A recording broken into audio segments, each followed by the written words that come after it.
Olá, boa noite. O presidente do Tribunal Superior Eleitoral, Alexandre de Moraes, negou o pedido de investigação feito pela equipe de campanha do presidente Jair Bolsonaro sobre fraude na veiculação de propagandas eleitorais de rádio durante esse segundo turno. Pois é, quem traz mais informações para a gente sobre esse assunto ao vivo é a repórter Tamires Claire. Boa noite, Tamires.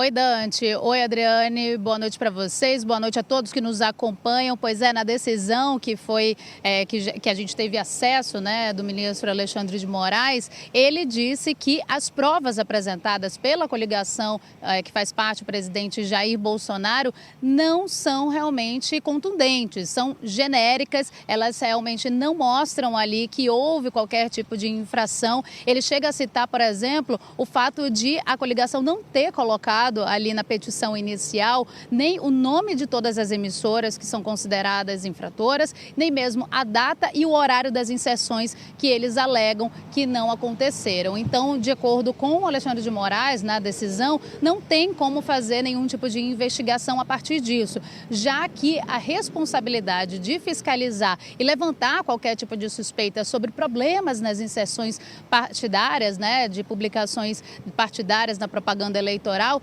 tudo isso cabe às coligações. Então, os próprios adversários têm que fazer essa fiscalização, mas precisam apresentar provas mais contundentes. Ele disse ainda reforçou, né, algo que a gente já tinha colocado aqui no A Crítica Notícia ontem, que a empresa que foi chamada para fazer a auditoria e mostrou essas provas iniciais, né, essas alegações, essa empresa, na verdade, não tem experiência nessa área, não está apta a fazer esse tipo de auditoria porque tem experiência apenas em programas na internet e não nas emissoras que acabam veiculando essas inserções partidárias. Então, todas essas justificativas, além de várias outras, levaram o ministro Alexandre de Moraes a tomar essa decisão, a negar esse pedido de investigação, inclusive enviou esses documentos todos que foram enviados para a Procuradoria-Geral da República, porque ele considerou que houve, inclusive, tumulto nessa reta final para o segundo turno. E isso já vem desde ontem, né? A gente já chegou a comentar aqui no A Crítica Notícia também, mostrando que já havia ali uma certa instabilidade por conta dessas alegações, né? Dessas acusações feitas pelo presidente Jair Bolsonaro, pela coligação, inclusive culminando na exoneração de um servidor do Tribunal Superior Eleitoral. Porque esse servidor, né, chegou a alegar depois para a Polícia Federal que foi exonerado depois de mostrar algumas falhas na fiscalização e no acompanhamento dessas inserções publicitárias da propaganda eleitoral. Ele disse, né, que havia essa conexão, mas o TSE chegou a negar, disse que não tinha nenhum tipo de relação com o caso. Depois, né, chegou a enviar também uma outra nota dizendo que o que aconteceu para que esse servidor fosse exonerado foi assédio moral, ou seja, o motivo não tinha relação com o caso, tinha uma relação com outras questões. Assédio moral foi o que foi alegado. E essa situação toda também chegou a culminar em uma apresentação formal ali ali no Congresso Nacional, na Câmara dos Deputados, de um pedido de CPI. Um deputado do Rio Grande do Sul, o deputado Jerônimo Golgen, do Partido Progressistas, fez esse pedido, né, ainda não recolheu todas as assinaturas necessárias para que essa CPI fosse a público, né, que fosse realmente instaurada ali no Congresso Nacional, mas já há essa instabilidade, já há muita gente questionando, né, o que aconteceu, porque o que acontece? Essas inserções a menos, né, que foram alegadas pela coligação do presidente Jair Bolsonaro, de acordo com eles, prejudicou a campanha, já que favorecia muito o candidato adversário Luiz Inácio Lula da Silva. Eles chegam a citar alguns números, como, por exemplo, 150 mil inserções, mas eles também citaram poucas rádios. São 8 rádios que foram citadas, sendo que eles também chegaram a dizer, inclusive isso também está na decisão do ministro Alexandre de Moraes, que no Brasil existem mais de 5.000 rádios, então é menos de 1% ali, é uma quantidade muito insignificante de acordo com as palavras da própria decisão de Alexandre de Moraes em relação a essas infrações. E não houve uma prova realmente mais contundente, uma prova que realmente levasse a uma investigação. E isso provavelmente vai continuar ainda nos próximos dias. É uma polêmica que ainda não se encerrou. Adriane, Dante, volto com vocês. Tá certo, Tamires, obrigado pelas informações. Uma coletânea aí dos principais assuntos. A salada do comércio também está na política, né? Ou a da política está no comércio, também está tudo misturado nessas horas.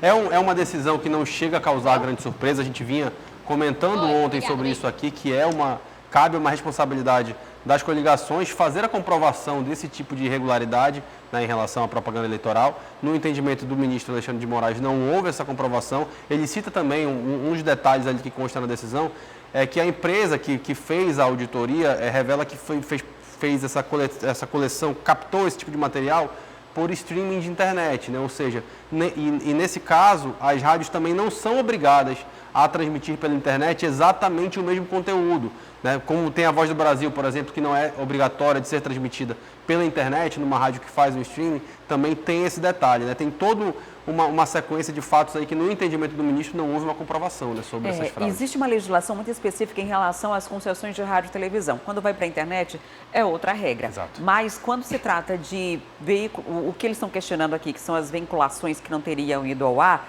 existe o programa eleitoral, que ele é retransmitido, por exemplo, a gente trazendo para o Amazonas. Uma rádio retransmite esse material para todas as outras, e aí é fácil você saber se está indo ao ar ou não, porque tudo vai no mesmo horário. E se acontecer um problema, por exemplo, acontece em todas, né? Não é só em uma. Exatamente, e é no mesmo horário, e isso acontece em rádio e televisão.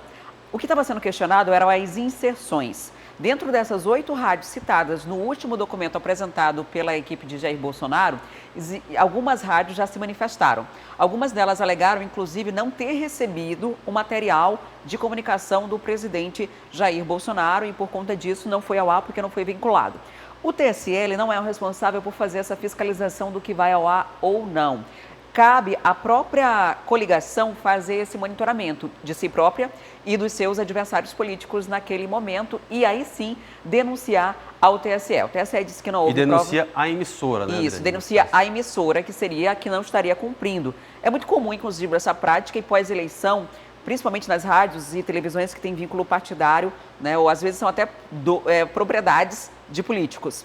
E pós-eleição vira uma multa. O que gerou uma repercussão maior ainda foi a demissão do funcionário do Tribunal Superior Eleitoral, que em seguida foi à Polícia Federal e fez uma denúncia alegando de que a demissão dele teria acontecido depois dele ter enviado um e-mail dizendo que tinha comprovado que pelo menos 100 sessões de Bolsonaro não teriam ido ao ar em uma rádio. Só lembrando que ele é um servidor de carreira ali do TSE, não um funcionário concursado, mas que estava ocupando um cargo comissionado, um cargo de confiança ali no gabinete, na Secretaria Jurídica do TSE. Então ele é exonerado desse cargo, ele continua funcionário, né, do TSE, mas perde esse cargo de confiança, né? Tem todo esse contexto, só para não ficar parecendo que ele também perdeu o emprego dele que ele havia conseguido em concurso público. Agora, quando a gente junta tudo isso, vira uma situação que está deixando Brasília mais nervosa do que já estava, né? Inclusive, teve uma resposta do presidente Jair Bolsonaro, que daqui a pouquinho a gente vai trazer para você. O Igor Damasceno esteve lá acompanhando essa coletiva de imprensa.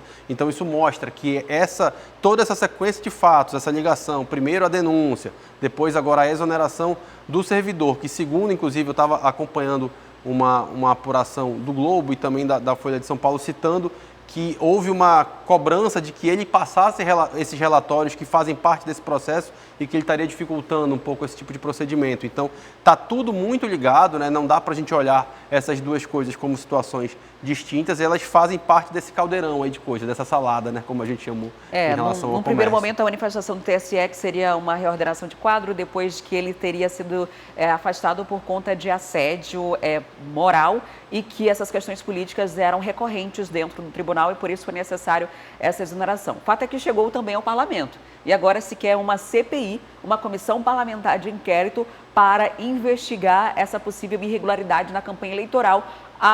Faltam 3 dias, né? O dia de hoje já foi, faltam 3 dias para a eleição e para isso precisa de mais... Para o parlamento falta um dia, né? Falta mais de 170 são necessárias mais de 170 assinaturas, até ainda há pouco tinha um pouco mais de 11, então precisa de um movimento político muito grande para se conseguir isso, e talvez seja algo, a CPI nunca é terminativa, mas seja algo que não dê para ter um resultado prático, levando em consideração que a eleição já é domingo, né? Quer ficar por dentro de mais conteúdos como esse? É só se inscrever aqui no nosso canal. Ative as notificações e receba o melhor da TV A Crítica no seu celular.